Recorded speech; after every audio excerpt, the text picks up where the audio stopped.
कौन थी वो साधारण लड़की जिसके गीत सुनने के लिए स्वयं भगवान जगन्नाथ रात में बैंगन के खेतों तक पहुंच गए। उड़ीसा की पवित्र भूमि में एक साधारण बैंगन बेचने वाला व्यक्ति रहता था, जिसकी एक बालिका थी, भोली, निश्छल और प्रेम से भरी हुई। संसार की दृष्टि में वह बस एक गरीब सब्जी वाली थी, पर भीतर उसका हृदय भक्ति के रत्नों से भरा था। उसे संत जयदेव गोस्वामी के गीत गोविंद के पद इतने प्रिय थे कि वह दिन रात उन्हें गुनगुनाती रहती थी। उसके स्वर में कोई शास्त्रीय लय नहीं थी, पर भक्ति की मिठास थी जो सीधे भगवान जगन्नाथ के हृदय तक पहुंचती थी। वह अपने माता पिता की सेवा करती, घर का सारा काम निबटाती और फिर प्रेम से जयदेव जयदेव गाती रहती। एक दिन पूर्णिमा की रात उसके पिता ने उसे पुकारा, बेटी, चांदनी अभी उजली है, जाकर बैंगन तोड़ ला, सुबह मंडी में ले जाना है।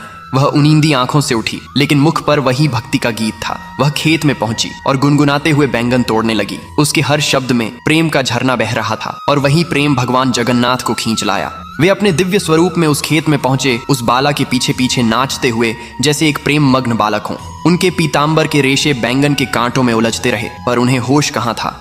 भक्ति का नशा दोनों ओर था। भक्त और भगवान दोनों एक दूसरे में खोए हुए थे। सुबह जब जगन्नाथ मंदिर के पट खुले तो राजा ने देखा कि भगवान का नया पीताम्बर फटा हुआ है। उसे लगा पुजारी ने धोखा दिया है। उसने क्रोधित होकर पुजारी को कारागार में डाल दिया। बेचारा पुजारी रोता रहा, प्रभु, मैं निर्दोष हूँ। उसी रात राजा को स्वप्न में स्वयं भगवान जगन्नाथ प्रकट हुए।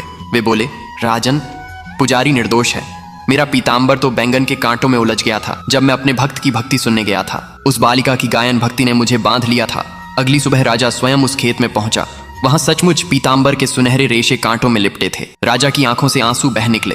उसने पुजारी को सम्मान के साथ मुक्त किया और प्रण किया कि गीत गोविंद का पाठ अब प्रतिदिन भगवान जगन्नाथ के समक्ष होगा।